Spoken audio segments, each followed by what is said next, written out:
नमस्कार, मेरा नाम है गोविंद जी उपाध्याय और आज हम एक गंभीर मुद्दे के साथ यहाँ पर आए हैं, जो कि सेंट्रल गवर्नमेंट द्वारा चलाया गया एक स्कीम है अग्निपथ योजना, जिसके तहत 4 सालों के लिए तीनों सेना में भर्ती ली जाएंगी और इन 3 सेना में भर्ती होने वाले कैडेट्स को अग्निवीर कहा जाएगा।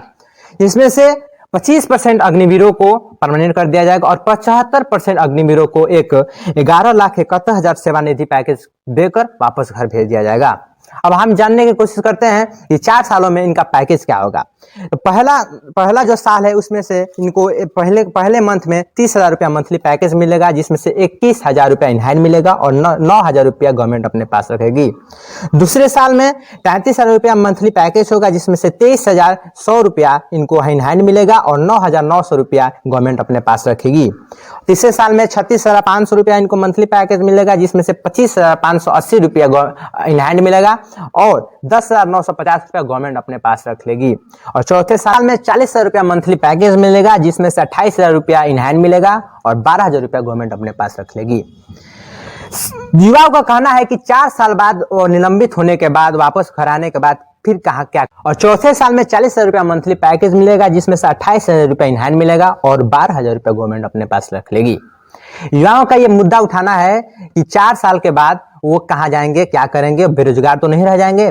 इसमें से सेंट्रल गवर्नमेंट का ये बयान आया है कि 4 साल के बाद उनको दूसरी सरकारी जो संस्था है वो उनको आरक्षण देगी, कुछ % का उसमें छूट देगी और ताकि उसमें वो भर्ती हो जाएंगे।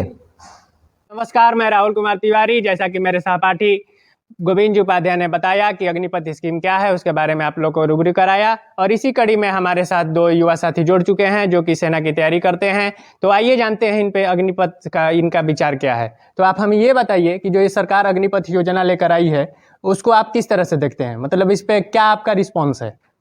देखिए, बतौर मैं कंपटीशन सेना की डिफेंस की तैयारी करता था। पहले से मैंने भी एयरफोर्स का पेपर दिया था और काफ़ी 1 वर्ष से रिजल्ट का वेट हो रहा था। हम लोगों का पेपर अच्छा गया था, हमारे और हमारे जितने भी साथी हैं सबका पेपर अच्छा गया था। हम लोगों का उम्मीद भी था कि इस बार हमारा चयन हो जाएगा। टूर ऑफ ड्यूटी या अग्निवीर या जो भी अग्निपथ आप इसे नाम दे रहे हैं, मतलब सरकार की जो भी योजना है, योजनाओं को एक युवा के नाते मेरा पूर्णतः समर्थन है। हम चाहेंगे कि एक बार दोबारा हम अपनी मतलब जो भी तैयारी जो भी हमने कोशिश की थी आयाम को फिर से निखारे।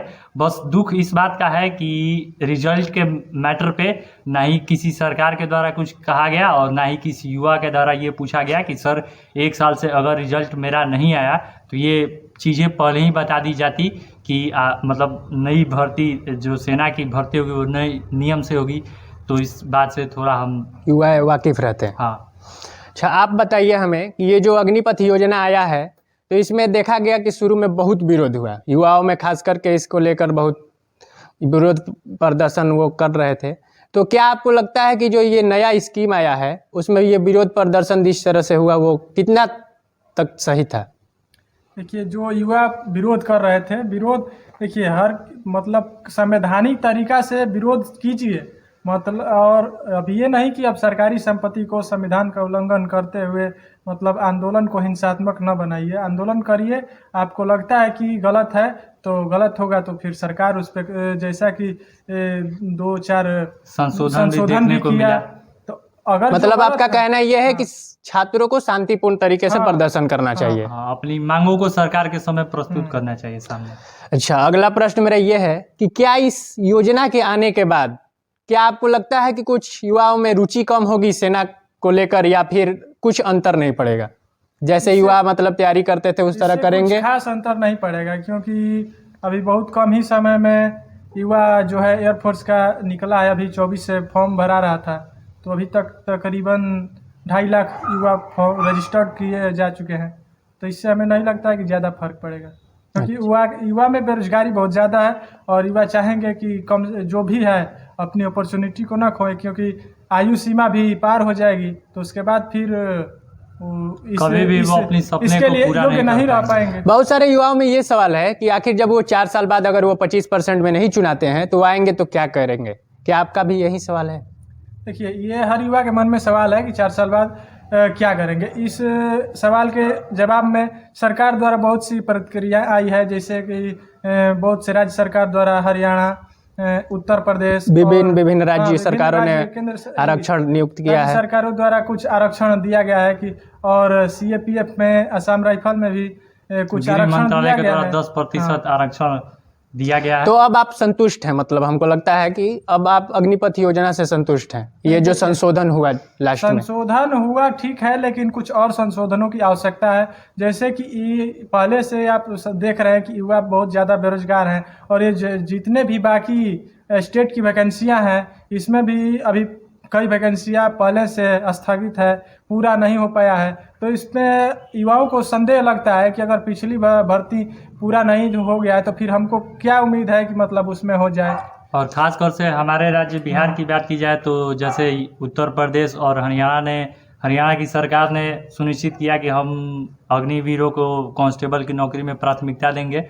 मुझे नहीं लगता कि बिहार सरकार द्वारा ऐसा करना भी चाहिए, ताकि ऑफिशियली कि हम लोग अगर अग्निवीर करके आए तो हमें भी कांस्टेबल। मुझे जहाँ तक लगता है कि अगर पीछे की जो बहालियाँ हैं या फिर जो आने वाली भर्तियाँ हैं, अगर वो नियमित तरीके से चले तो जो अग्निवीर आएंगे 4 साल के बाद, वो फिर वो उतने निराश नहीं रहेंगे, क्योंकि उनको मौका मिलते रहेगा सेना में भर्ती, अलग अलग सरकारी विभागों में भर्ती होने के लिए। ये भी युवाओं के मन में प्रश्न उठ रहा है कि आप अभी वर्तमान में केंद्र में जिनकी सरकार है और जिन राज्य में उनकी सरकार है, उन राज्यों द्वारा तो ये स्टेटमेंट दिया जा चुका है कि मतलब आरक्षण दिया जाएगा स्टेट पुलिस में, लेकिन इसकी क्या गारंटी है कि आगे भविष्य में अगर उस सरकार का उस राज्य में बहुमत नहीं रहा तो इसका सरकार नहीं बनी, सरकार बदल गई, अगर सरकार बदल गई, दूसरी पार्टी की हो गई, तो फिर क्या गारंटी है कि वो हमें 10% देगी? मतलब आप चाहते हैं कि सरकार इस पे लिखित नियम बना दे और उसको ऑफिशियली अप्लाई करने के लिए सभी राज्यों से कहे। यही आपका प्रश्न है। तो मतलब लास्ट में आप मतलब हमें ये बताइए कि अब आप तो तैयारी में लग गए होंगे, बहुत कम समय बचा है। 24 जुलाई को हम लोग का एयरफोर्स का पेपर भी होने वाला है। तो क्या वही जज्बा और जुनून है जो 1 साल पहले, 2 साल पहले जब से आपने स्टार्ट किया है, वही है? और मैं जोश और जज्बे की बात अपने जगह पे है। मैं बता देना चाहता हूँ कि थोड़ा सा समय कम मिला, क्योंकि हम लोगों ने फेज़ 2 की तैयारी में लग गए थे, क्योंकि सुनिश्चित था कि फेज़ 1 का रिजल्ट आ जाएगा। GDSRT की तैयारी में हम लोग इन्वॉल्व थे और मेडिकल को भी अच्छे से अपना बैलेंस करके रखे थे। लेकिन ठीक है, अब जो पुराना कुछ नया नहीं करने वाले हैं, जो भी पुरानी हमारी तैयारियां हुई थी उसको पुनः रिवाइज करके और फिर मैदान में आएंगे। फिर 24 को पेपर दिया जाएगा। मतलब जम के तैयारी होगी? हाँ, जम के तैयारी। और जम के तैयारी है? क्या लगता है आपको कि तैयारी है, मतलब निकल जाएगा? हाँ, निकल जाएगा। और वही है ना कि थोड़ा समय कम दिया है सरकार ने, थोड़ा इसको मतलब हमारा 100% एफर्ट रहेगा कि खुशी होगी कि पहली बार ही हमारा चयन हो जाए, और गर्व होगा कि हम लोग पहली बार में अग्निवीर बन के जाएंगे और देश की सेवा करेंगे। कुछ लोग कह रहे हैं कि 4 साल का नौकरी करके क्या होगा? क्या आपको भी लगता है कि 4 साल का नौकरी करके क्या होगा? 4 साल के, देखिए 4 साल अगर नौकरी कर रहे हैं तो इसमें आपको 2 सुविधाएं हैं। जैसे कि आप सेवा दे सकते हैं सेना में भी, और उसके बाद आएंगे तो यहाँ पे भी आपके विभिन्न मार्ग खुले रहेंगे। आप बिजनेस भी कर सकते हैं, जैसा कि विभिन्न उद्योगपतियों। सरकार का भी दावा है कि ये 4 साल के भीतर हम उस युवाओं में कहीं ना कहीं एक अलग अलग प्रकार की स्किल देंगे, जिसके मदद से वो आगे सक्षम होगा कि अपने जीवन यापन कर सके। तो मतलब आप संतुष्ट हैं? हाँ, संतुष्ट। या फिर आप बस ये कहना चाह रहे हैं कि अब तो सरकार ने लागू कर दिया तो संतुष्ट होना ही है?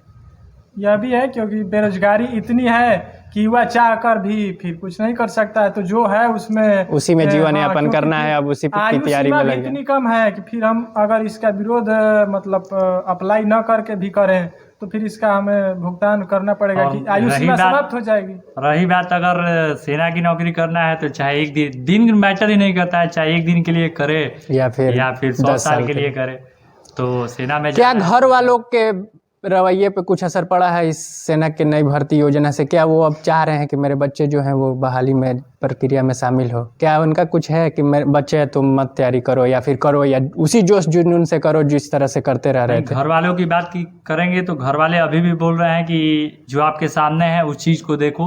नियम कानून बनाने वाले लोग अच्छे मतलब कहीं ना कहीं उनकी सोच विचारधारा जो होगी, जो प्रेजेंट माहौल को कि भारत की जो सेना है वो आने वाले समय में कैसी होनी चाहिए, सशक्त होगी आगे वो चल देख के के। ही बनाया गया होगा। तो घर वालों का भी समर्थन है और घर वाले भी यह चाहते हैं कि मतलब पहला अग्निवीर बनो, ये मौका तुम भी अपने समाज में पेश करो और पूरी अपनी मेहनत लगन सुनिश्चित करके मैं मतलब घर वाले का ये चाहना है कि आप लोग पहले ही आप लोग प्रयास जाइए। में अग्निवीर बनिए। बनिए और देश अच्छा, की ये सेवा हम कीजिए। पूछना चाहते हैं आपसे कि बहुत सारे युवाओं ने रेलवे ट्रैक पे आगजनी की, पथराव किया, सरकारी संपत्तियों को जलाया, वो कितना हद तक सही था और क्या वो सही तरीका था? नहीं नहीं, ये 1% भी सही नहीं था। इसको मतलब किसी भी तरीके से सही नहीं कर सकते हैं।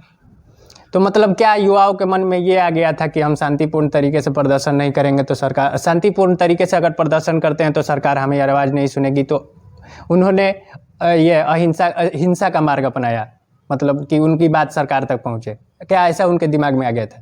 जो भी है, कुछ असामाजिक तत्व भी थे, वैसे प्रदर्शन में लोग शामिल थे जो कभी सेना की तैयारी या अगर बात की जाए, हम लोग खासकर से एयरफोर्स का प्रिपरेशन करते हैं, तो इसमें देखा जाए तो हम लोगों ने अपना मतलब रिटेन भी अच्छा किया और फिजिकल को भी ध्यान रखा। तो जो भी बात है, बहुत सारे ऐसे मतलब लोग भी प्रदर्शन में आपने देखा होगा, जैसे तस्वीरें दिखाई गई थी, मिले कि जो कहीं ना कहीं किसी पार्टी की विचारधारा से जुड़े हैं, वो भी प्रदर्शन में शामिल थे। तो जो भी हो, मतलब वो अच्छा नहीं था। और जैसे कि मतलब सेना के भी बड़े अधिकारियों ने कहा कि पूरी वेरिफिकेशन होगी जॉब लेने से पहले, और हम लोग भी चाहेंगे कि जो लोग शामिल थे, क्योंकि देखिए संपत्ति आपका भी है, आपका हमारा सबका हक है। ये देश तो की संपत्ति है, देश की संपत्ति है। इस पे तो सबका और अधिकार इसके है, साथ छेड़छाड़ इसमें तो करना किसी मतलब जी कि कहीं ना कहीं आप अपने देश के साथ, और फिर आप कैसे बोल रहे हैं कि हम सेना बन के सेना में जाके देश की सेवा करेंगे। जी। तो ऐसा जिन्होंने किया वो बिल्कुल गलत था। और रही बात सरकार की सरकार तक अपनी बात पहुंचाने के लिए, तो वो बहुत सारे विभिन्न माध्यम हैं। जैसे इसके पहले भी रेलवे के लिए हमारे जो भी सीनियर्स लोग तैयारी करते थे, उन्होंने कैंपेन किया, तो डेट वगैरह आए थे। लेकिन हिंसा की ज़रूरत नहीं है, पेपर है, एकदम तैयार है हम लोग। और क्या और कुछ संशोधन इसमें चाहते हैं? संशोधन यही है कि थोड़ी सियोरिटी मिल जाए। अब देखिए सरकार, मतलब आप रिटेन में चाहते हैं कि हमें पर वो सिक्योरिटी मिल जाए कि हम जब आएंगे, अगर ताकि 4 साल भी जाए तो ये ना लगे कि 4 साल बाद क्या करेंगे। 4 साल हम इनसिक्योर ना रहें। 4 साल का भी जॉब करें तो हम 100% अपना डेडिकेटेड जी, कंट्री के और लिए 4 साल के बाद वापस आए तो हम इनसिक्योर ना रहें, Insecure यही ना। कहना है आपका?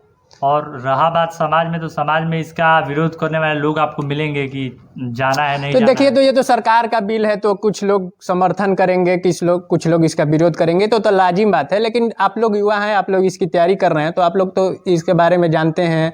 अब तो जो है, अब तो तैयारी करना ही है, अग्निवीर का तैयारी आप लोग चालू कर ही चुके हैं। तो बस अब मैंने ये कहना है कि आप लोग लगन से और जुनून से वही कीजिए और सफल होइए, यही ना कह सकते हैं? क्या कह सकते? हाँ सर, तो बहुत बहुत धन्यवाद आपका हमारे साथ जुड़ने के लिए। धन्यवाद सर।